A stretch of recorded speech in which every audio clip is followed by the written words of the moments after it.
Israel और Iran के बीच चल रही जंग से दुनिया के कई देश प्रभावित हो रहे हैं। ईरान के परमाणु कार्यक्रम की वजह से शुरू हुई ये जंग अब और ज्यादा खतरनाक होती जा रही है।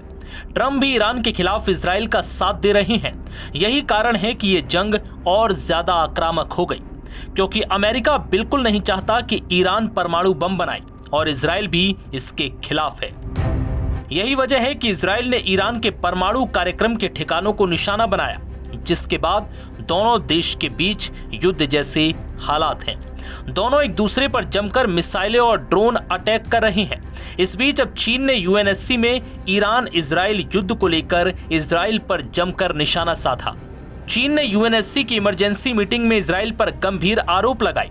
संयुक्त राष्ट्र में चीन के स्थायी प्रतिनिधि फू कॉन्ग ने कहा कि सशस्त्र संघर्ष में रेड लाइन को किसी भी समय पार नहीं करना चाहिए और ताकत का अंधाधुंध इस्तेमाल अस्वीकार्य है।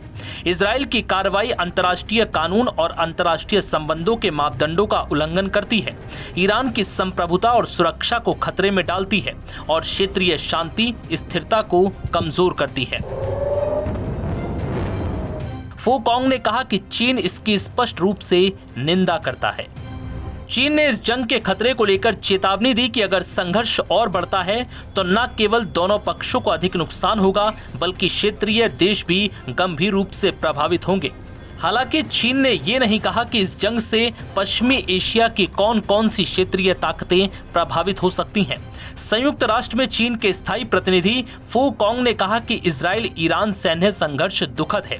संघर्ष के परिणाम स्वरूप बड़ी संख्या में नागरिक हताहत हुए हैं और दोनों पक्षों की सुविधाओं को नुकसान पहुंचा है। बता दें कि अब तक मिली जानकारी के मुताबिक इस हमले में ईरान के 640 लोग मारे जा चुके हैं, जबकि इजराइल की ओर से मरने वालों की संख्या 40 है। चीन इस जंग की शुरुआत से ही सीज फायर की मांग कर रहा है। चीनी विदेश मंत्रालय के प्रवक्ता लिन जियान ने 13 जून को कहा कि चीन इजराइल के हमलों से बेहद चिंतित है और ईरान की संप्रभुता के उल्लंघन का विरोध करता है।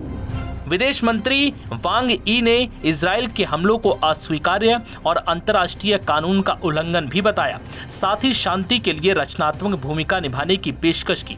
इससे पहले चीन ने इस हमले में अमेरिका पर आग में घी डालने का आरोप लगाया और प्रभावशाली देशों से शांति के लिए जिम्मेदारी लेने को कहा। हालांकि एक्सपर्ट्स मानते हैं कि फिलहाल चीन की भूमिका सीमित है और वो सैन्य समर्थन से बच रहा है। फू कॉन्ग ने कहा कि अंतर्राष्ट्रीय विवादों को हल करने के लिए बल का प्रयोग सही तरीका नहीं है। इससे केवल नफरत और संघर्ष बढ़ेगा। जितनी जल्दी युद्ध विराम लागू हो, उतना ही कम नुकसान होगा।